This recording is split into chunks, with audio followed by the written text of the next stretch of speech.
18 गेंदें जीत के लिए टीम इंडिया को चाहिए थे 20 रन, लेकिन बचे थे सिर्फ 2 विकेट।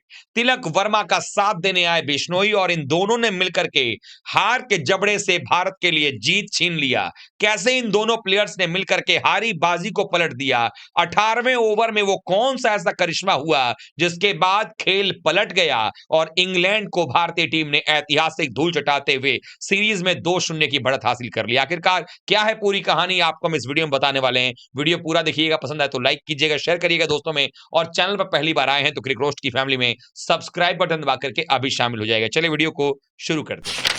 आप सबको पता है कि भारतीय टीम इस वक्त टी20 क्रिकेट खेल रही है और टी20 में पिछले कुछ समय के आंकड़े अगर उठाकर देखा जाए तो भारत के आंकड़े बड़े कमाल के रहे हैं। पिछले 12 मुकाबले में टीम इंडिया ने 11 जीते हैं और उसमें भी अगर खास बात है कि जो एक मैच भारत हारा भी है साउथ अफ्रीका में जाकर के, वो एक मुकाबला भारत जीता हुआ मैच हारा सिर्फ मिस कैलकुलेशन की वजह से।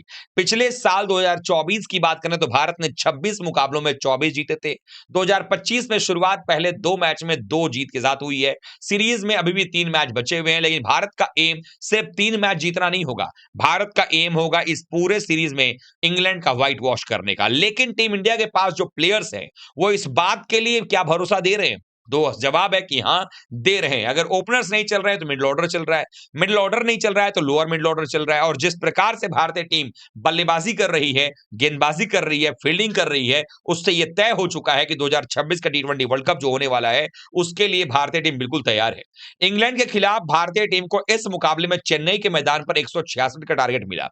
पहले बैटिंग करते हुए इंग्लैंड की टीम ने 165 बनाए, गिरते पड़ते किस तरीके से, लेकिन यह टारगेट आसान नहीं था क्योंकि चेन्नई के विकेट के ऊपर में बाद में बैटिंग करना उतना आसान नहीं होता है और बार बार मैच यहां पर फंसता है। और ऐसे में 166 रन टीम इंडिया को बनाना आसान नहीं था। शुरुआत में भारत के 19 रन के अंदर में 2 विकेट चले गए, फिर सूर्य कुमार यादव और तिलक वर्मा ने मिलकर के पावर प्ले को बेहतर किया, 6 ओवर में 59 आ गए।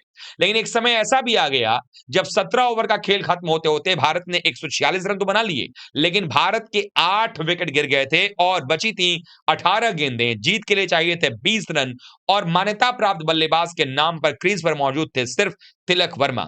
और ये सबको पता था कि तिलक वर्मा का विकेट गिरते ही भारत के 9 विकेट गिर जाते और बात सिर्फ 9 विकेटों की नहीं थी, बात यहां पर थी भारत के हार और जीत के बीच के अंतर का जो तिलक वर्मा पैदा कर रहे थे और इंग्लैंड को जीतने से रोक रहे थे। ऐसे में कोई एक बल्लेबाज ऐसा चाहिए था जो साथ दे सके। तभी आते हैं रवि बिश्नोई। पारी का 18वां ओवर आता है, उस ओवर में तिलक वर्मा जो है वो सिंगल लेते हैं, फिर बिश्नोई सिंगल लेते हैं, फिर तिलक वर्मा सिंगल लेते हैं और बिश्नोई जो है वो बल्लेबाजी करने के लिए आते हैं। गेंदबाजी कर रहे होते हैं उस ओवर की अगर मैं बात करूं वहां पर तो ब्रेडन कार्स उस ओवर की 5वीं गेंद फेंकने आते हैं और 142 की रफ्तार की वो गेंद थी मिडिल और लेग स्टंप की लाइन पर। कलाइयों का बेहतरीन इस्तेमाल करते हुए मानो विराट कोहली बल्लेबाजी कर रहे हो, बिश्नोई ने गेंद को मिड विकेट बाउंड्री के बाहर पहुंचा दिया और ये 18वें ओवर की 5वीं गेंद थी। इक्वेशन खराब हो रहा था क्योंकि इस गेंद से पहले जीत के लिए भारत को 17 रन चाहिए थे, 14 गेंदें बाकी थी और सबसे खास बात यह था कि अगर ये चौका ना आता तो इक्वेशन और खराब होता क्योंकि तिलक वर्मा थोड़े से इस बात के लिए भी डर रहे थे कि अगर वो स्ट्राइक पहली बॉल पे या दूसरी बॉल पर दे देंगे ज्यादा तो फिर बिश्नोई क्या पता अगर आउट हो गए तो फिर अगले बल्लेबाज एकमात्र बचे थे वरुण चक्रवर्ती जो कभी भी आउट हो सकते थे। तो विकेट भी बचाना था, सिंगल भी नहीं ले रहे थे, बाउंड्री भी खोजना था और ऐसे में बिश्नोई के बल्ले से आया हुआ ये चौका 18वें ओवर की 5वीं गेंद पर भारत के लिए संजीवनी से कम नहीं हुआ। लेकिन पारी के 19वें ओवर में खेल फिर से होता है। वहां पर अगर देखा जाए तो लिविंगस्टन गेंदबाजी करने के लिए आते हैं। उसके बाद पहली जो 2 गेंदें हैं उस पर सिंगल तिलक वर्मा नहीं लेते हैं, तीसरी बॉल पर डबल लेते हैं, चौथी गेंद पर सिंगल ले लेते हैं। यानी अंतिम 2 गेंदों के लिए बिश्नोई को काम बस इतना करना था कि विकेट बचाना था क्योंकि उसके बाद अगर देखा जाए तो कुल मिलाकर के यहां पर 3 रन उस ओवर में आ गए थे और वहां से अगर देखा जाए तो 157 के 156 रन बन गए थे और 156 का मतलब यह था कि भारत को अंतिम ओवर में कुल मिलाकर के 10 रन बनाने थे जीत के लिए। तो वो पॉसिबिलिटी थी कि अगर तिलक वर्मा आखिरी ओवर में खेलेंगे तो 10 रन बनाए जा सकते हैं बाउंड्री से और ऐसे में अंतिम 2 गेंदों का सामना बिश्नोई करना था। अब ये 19वें ओवर में क्या होता है कि 5वीं गेंद के ऊपर में रवि बिश्नोई ने थोड़ा-सा रूम बनाकर गेंद को पॉइंट और गली के बीच से निकाल दिया और ये भी गेंद बाउंड्री के बाहर चली गई और ये बाउंड्री के बाहर जाते ही 7 गेंदें बची थी, 6 रन बनाने थे। आखिरी गेंद पर अपील भी होती है लेकिन वहां पर बिश्नोई बच जाते हैं और अंतिम 6 गेंदों में जब जरूरत थी भारत को सिर्फ 6 रन, तो स्ट्राइक पर कौन था? आपका वो बल्लेबाज जो लगातार स्ट्रगल करते हुए बैटिंग कर रहा था, जूझ रहा था, लेकिन अपना विकेट नहीं दे रहा था। और उस खिलाड़ी ने पहली बॉल पर डबल निकाला और दूसरी गेंद पर शानदार तरीके से चौका लगाते हुए हवा में उछलते हुए तिलक वर्मा ने जश्न मनाया और भारत को मुकाबले में जीत दिलवा दिया।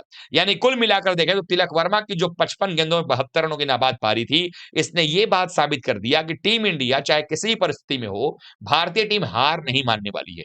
ये जो यंग जनरेशन है, जो यंगिस्तान है, ये हार नहीं मानने वाला। इनको पता है कि भारतीय टीम को अगर मैच जिताना है, तो आपको अंतिम समय तक टिके रहना पड़ेगा और ये जज्बा दिखा रहा है कि तिलक वर्मा कितने बड़े प्लेयर हैं और आने वाले समय में तिलक वर्मा कितना बड़ा काम कर सकते हैं। लेकिन इसके साथ-साथ हमें ये नहीं भूलना चाहिए कि रवि बिश्नोई जो नेट पर ज़्यादा समय देते हैं अपने बल्लेबाजी को, उन्होंने भी योगदान कम नहीं दिया, क्योंकि उन्होंने भी आकर के जो 2 चौके लगाए, शायद इतिहास इस बात को कहीं न कहीं सिर्फ़ उनके 9 रन से दिखेगा, लेकिन जिन्होंने भी मैच देखा होगा, ये 9 रन जो उनके 5 गेंदों में आए, इसमें 2 चौके शामिल थे, ये 5 गेंदें और अपना विकेट ना देना और 9 रन बनाकर भारत की जो मदद उन्होंने की, इसका नतीजा था कि भारतीय टीम जो है, वो सीरीज़ में अब 2-0 से आगे है। नज़ारा अब ये है कि भारत जब राजकोट में पहुंचेगा, वहां पर उसके बाद देखें पुणे भी है, वानखेड़े भी है, तो ऐसे में जो बचे हुए 3 मैचेस हैं, अगर उसकी बात करें, तो भारत की नज़रें अब सिर्फ सीरीज़ जीतने पर नहीं होंगी।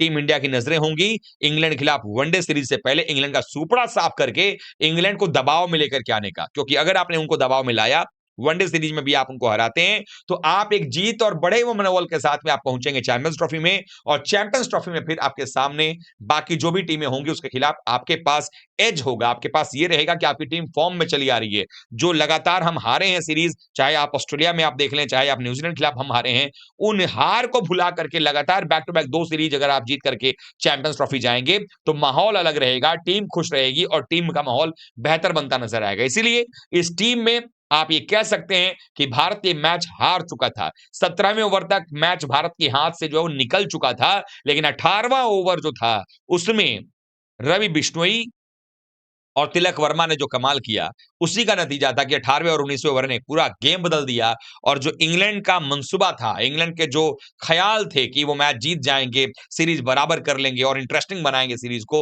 उन ख़्यालों पर जो है पानी फिरता नज़र आया और भारतीय टीम जो है इस मुकाबले को जीतती हुई नज़र आई। अब सोचना ये है कि यहाँ से अब आगे आने वाले मैचेज़ में भारत किस तरह से क्या काम करेगा, क्योंकि भारतीय टीम के लिए रिंकू सिंह 2 मैच के लिए बाहर हो गए हैं, आपके नीतीश कुमार रेड्डी भी जो है सीरीज़ से बाहर हो गए हैं। हालाँकि रमनदीप सिंह आ गए हैं, अगले मैच में शिवम दुबे भी टीम से जुड़ जाएँगे, तो शायद अगले मैच में टीम इंडिया अलग प्रयोग करेगी। लेकिन सुंदर को जो खिलाया गया, उन्होंने आकर के जो रन बनाए, लगभग 20-25 रन जो बनाए उन्होंने और जो विकेट निकाला, उससे एक बात साबित होता है कि जो बेंच पर बैठा हुआ खिलाड़ी भी है, उसको मौका मिलने भर की देर है। जैसे ही मौका मिलेगा, परफॉर्मेंस करने के लिए खिलाड़ी तैयार हैं और टीम इंडिया को रिपब्लिक डे से पहले जिस तरीके से ये जीत के साथ जो है तोहफ़ा दिया गया है तमाम भारतीयों को, ये वाक़ई बड़ा कमाल का है। तो आप लोगों को भी गणतंत्र दिवस की ढेर सारी शुभकामनाएँ। आप लोग भी एन्जॉय कीजिए इस जीत को। आप लोग इस जीत को कैसे देख रहे हैं? तिलक वर्मा और बिश्नोई की पारी को कैसे देख रहे हैं? कमेंट करके बताइएगा। वीडियो को लाइक कीजिएगा, दोस्तों में शेयर कीजिएगा और चैनल पे पहली बार आए हैं तो क्रिक रोस्ट की फैमिली में सब्सक्राइब बटन दबा करके अभी शामिल हो जाइएगा। मिलते हैं एक बार फिर से, तब तक के लिए आप सभी का बहुत-बहुत धन्यवाद। थैंक यू सो मच दोस्तों।